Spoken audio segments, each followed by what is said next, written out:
그 시절은 사실 그뭐 매니지먼트라든가 뭐 어떤 그 연기 디렉터 이런 그 없죠. 직종이 없었기 때문에 아역 혼자서 뭐 드라마를 대사를 다 외우고 연기를 한다는 게 정말 쉽지 않은 뭐 상황이었어요. 그런데 뭐 어머니가 저 상대역까지 대사 밤새도록 대사 맞춰주시고 연기 지도도 해주시고 그리고 그 전에는 그 방송국에서 6시에 버스로 뭐 스태프들하고 배우들이 한 차에 타갖고 촬영장으로 이동을 그렇지, 했어요. 그렇지. 네. 그러면 이제 저희는 한 새벽 4시 반에 집에서 일어나서 어머니가 밤새도록 대사 맞추고 일찍 자고 재우고 다시 또 일어나서 씻기고 옷 챙기고 뭐 챙겨가지고 방송국까지 데려가서 그리고 저 촬영할 때는 또 버스에서 기다리다가 그 씬 끝나면 또 들어와 그래갖고 버스에서 또 옷 갈아입혀 주시고 그 다음 씬 대사 맞춰주시고 그리고 하루 종일 그렇게 하시다가 집에 들어오시면 이제 어머니가 농초가 뭐라 되죠. 떨어지는 거예요. 그렇지, 그렇죠. 그렇지. 어머니가 다 하신 거예요. 매니저, 코디, 뭐 스타일리스트 다 한 거예요, 엄마. 맞습니다. 일당백 역할을 다 본인보다 했죠. 옆에서 얼마나 힘드셨겠어. 맞습니다. 그러면 아까 형이 얘기를 했지만 뭐 어머님이 진짜 뒷바라지를 정말 예 열심히 하셨는데 이제 알고 보니까 이제 어머님이 이제 예 병을 앓고 계셨다고. 예. 전혀 몰랐는데 네. 그 어느 날부터 그 어머니 그 아버지하고 삼남매가 밤에 돌아가면서 병간호로 수발을 들기 시작하면서 제가 어머니가 이게 병에 걸리셨구나. 아프셨구나. 아프시다. 그걸 알았군요. 네, 그때 알았어요. 어떤 병이셨어요? 위암으로 저 중학교 3학년 때 돌아가셨는데 몇 살요? 중학교 3학년 때 돌아가셨는데 한 5년 동안 투영하시다가 얼마나 힘들었을까. 티를 안 내셨어요? 아니 너무 아들은 티를 또 안 얼마나 충격이 컸을까. 그러니까 저 촬영장 중장년이 너무 다니면서도 어린 나이다. 어머니가 그때 암이 걸리셨는데 그 어머니가 이제 드시던 그 뭐 이렇게 뭐 군뱅이인가 뭐 이런 거를 갖다가 끓여가지고 갖고 다니신 약이 있었는데 그게 한번 그 의상백에서 넣어놨다가 터진 거 흐른 거예요. 그래갖고 제가 옷을 갈아입고 나가서 촬영을 해야 되는데 옷에 그 약이 묻어갖고 군뱅이 향 냄새가 냄새. 너무 지독한 거예요. 그래서 그것도 모르고 이제 엄마한테 막 투정을 부리고 막 그랬던. 그러니까 애니까 모르니까. 엄마가 또 얘기를 안 했으니까 티를 안 내셔가지고. 그리고 어머니가 이제 누워 계시다가 이제 새벽 한 2시쯤 됐는데 책을 이렇게 책상을 갖다 놓고 엄마 옆에서 공부를 하고 있는데 어머니가 부르시는 거야. 정훈아 물 좀 줘. 근데 잠이 오고 하는데 너무 힘들어가지고 제가 못 들은 척해. 그게 마음에 남는구나. 지금도 이제 그게 많이 생각나죠. 아유, 괜찮아요. 엄마가 다 이해해요. 아무튼 뭐 어머니 덕분에 이렇게 또 지금까지 제 길을 가게 돼서 너무 감사하고 더 열심히 해야죠 어머니 생각해서.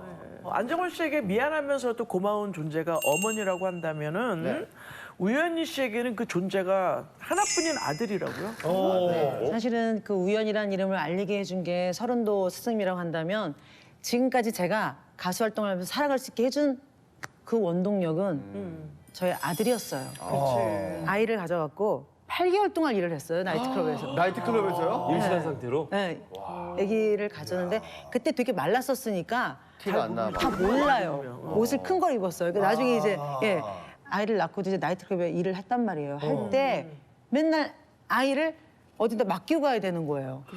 맡기고 그 더운 여름에도 애를 막 싸갖고 막 제 솔직히 준비하기도 바쁜데 막 싸가지고 맡기고. 그러니까 애기 낳고 몇 달 가야 만에 다시 나가서 일하신 거예요? 그러면? 한 달 만에요. 애기 낳고 한 달 만에 다시 네. 아직 다 조리가 안 됐을 텐데 산후조리도. 그 사실은 그런 얘기를 이제 엄마는 몰랐어요. 아이를 낳은 것도. 어머님이 몰랐어요? 네, 엄마 아빠는 그때 미국에 계셨기 때문에 몰랐어요. 저 혼자 아이를 낳았고 그래서 그때 생각하면 엄마가 되게 가슴 아파해요. 그런데 이제 불도 안 들어오는 그런 냉방. 냉방 그 세면 바닥에서 이런 이게 평상 같은 거 있잖아요. 평상에서 아이랑 이제 같이 살았어요. 솔직히. 어려웠네 경제적으로는. 네. 굉장히. 그래가지고 뭐 네. 이제 도저히 너무 나중에 안 될 것 같아서 이제 엄마 아빠한테 저도 사실 그때는 노래를 하려면 시간이 되게 많이 필요했거든요. 우리가 나이트클럽에서 일을 할 때는 연습해야지. 스테이지 5개를 해야 돼요. 1시간 스테이지를. 그러면은 밤에 일하고 와서 애 또 뒤치다거리하고 피곤하지, 아침에 목소리가 또 학교 보내려고 그러면 목소리가 안 나와요. 그래서 엄마 아빠한테 전화를 해서 엄마 나 이렇게 살다가 나는 정말 죽을 것 같아 이제. 엄마 아빠 애기 좀 받아줘. 그럼 그때 아기가 몇 살 때예요? 그러면? 그때는 이제 4학년 때였어요. 그래도 이제 그 어떤 그 대화가 될 때네요. 그래도. 그렇죠. 대화는 예, 되죠. 예. 그래서 그때 이제 제가 엄마 아빠한테 해서 미국을 보냈어요. 엄마 아빠 미국에 있었어요. 예. 이제 미국에서 그 놓고서 데려다 주고 나올 때 아이한테 그 모진 소리 했어요. 너는 나오면 올 곳이 없어. 얘기했어. 예. 따뜻한 집도 없고 아무것도 없으니 너는 여기서 열심히 살아. 아니 근데 누님 그거 있잖아요. 아들한테 넌 여기에서 살아야 돼, 여기서 성장을 해야 돼라고 이야기를 했지만 그래도 아들도 뭐라고 이야기를 했을 거 아니에요. 그래서 엄마밖에 엄마한테. 없는 예. 애지. 가지 말라고 했을 것 같아요. 엄마 걱정하지 마. 걱정하지 말고 엄마 잘 가. 그때 이제 저를 위로를 하더라고. 아들이. 엄마 걱정하지 말고 잘 가서 있으라고. 엄마 고생하는 거 다 봤지. 철들었어, 일찍.